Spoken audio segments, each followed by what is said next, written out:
Para bailar la bamba se necesita una poca de... That melody is unforgettable, but its origins have shown just the opposite. The original version was a mixture of Spanish, African, and indigenous sounds. But the only word without a direct translation is the title itself. It is said that the word bamba comes from Angolan slaves.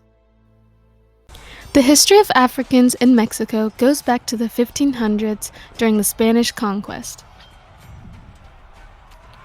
There are 6 known Africans that fought alongside the Spaniards during the fall of Tenochtitlan. Juan Garrido is the most well-known. He was born around 1480 in the Kingdom of Congo.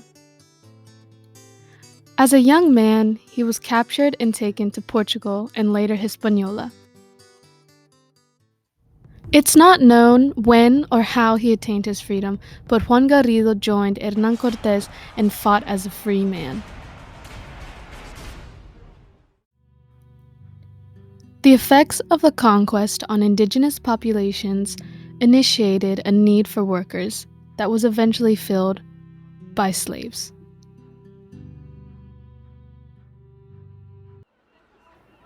They were transported to cities along the coast in Veracruz, Guerrero, and Oaxaca. In those southern states, they were forced to work mostly in tropical regions in the cultivation of sugarcane. By 1570, colonies or palenques had been established in Veracruz for escaped slaves or cimarrones. Around 1570, a slave from West Africa named Gaspar Yanga led a slave uprising. Yanga and his followers escaped to Cofre de Perote in Veracruz in order to establish their own palenque. The things that they couldn't grow themselves were raided from Spanish caravans that passed through their region. In 1618, a peace treaty was created between the escaped slaves and the Spaniards to put an end to decades of violence.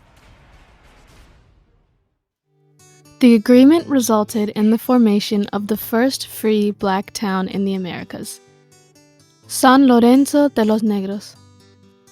By 1640, the slave trade in Mexico had largely ceased, leaving about 200,000 Africans in Mexico. The period that followed after effectively erased the black population, their contributions, and their descendants. Being a mestizo is already a concept that is well understood. But it wasn't until 1940 that the ideas of the Mexican identity and blackness were intertwined. This misunderstanding still exists. Despite having Mexican identification, Afromexicans have been deported from Mexico to countries like Haiti for appearing like an illegal immigrant. Today, the majority of the Afromexicans remain in the same cities that their ancestors were brought 500 years ago.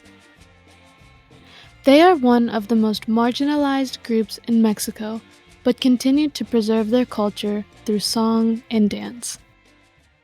The presence of Africa here in Oaxaca State is one of the lesser-known aspects of the vast cultural diversity in this region, one of the most culturally diverse in all of Latin America.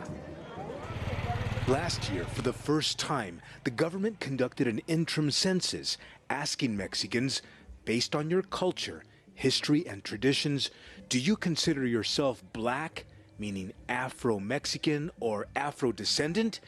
And nearly 1.4 million people responded, yes.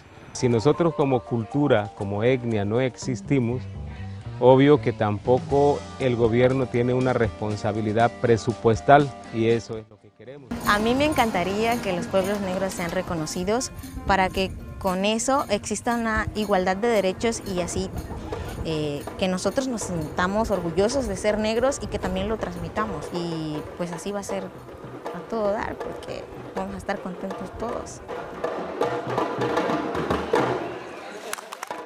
Oaxaca, oh, música de tradición. Oaxaca.